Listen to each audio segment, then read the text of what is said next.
are a politically motivated witch hunt to protect President Joe Biden. But others worry that the charges could further weaken Trump and alienate swing voters crucial to flipping Georgia to the GOP column. Joining our conversation, Atlanta Journal-Constitution political reporter Greg Bluestein. Harry is also back with us. Greg, I want to read this quote from your interview with a member of the GOP in Georgia on the impact of these charges. Quote, "I know it will definitely unite his base even further and energize them to turn out in the primary.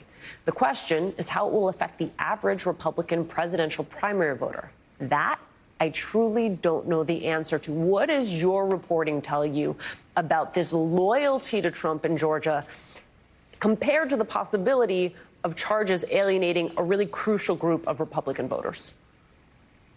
Look, we've seen national polls that showed a lot of Republicans, especially a lot of Trump loyalists, writing off these criminal charges as just another attempt to politicize a prosecution and to inoculate and insulate President Joe Biden. But here in Georgia, Republicans are taking it harder. You know, they remember firsthand the phone call from Donald Trump to Secretary of State Brad Raffensperger. They lived through the attempts of Donald Trump to pressure Republican state leaders here, like Governor Brian Kemp and Attorney General Chris Carr, to do things to overturn Joe Biden's victory and invalidate the will of the Georgia voters.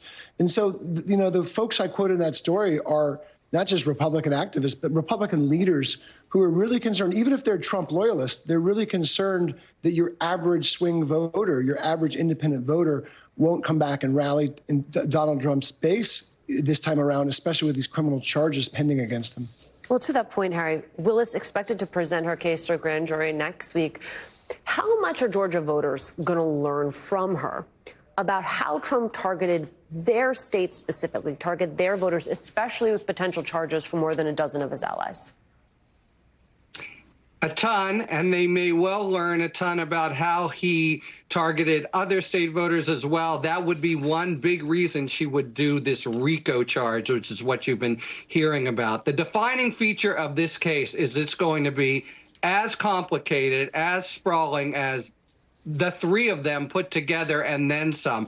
I don't know if you've ever been in a courtroom with 5 defendants, but a courtroom with 18 defendants boggles the mind. Both, I think, the on-the-ground political dynamics in Georgia, but the in the court kind of courtroom battles is going to be completely transformed by that kind of enormous number. Imagine 17 defendants cross-examining a single government witness. There's many complicated motions that they can bring because it's state and federal, but this is going to sort of blow the doors off in terms of its overall kind of complicated and sprawling nature.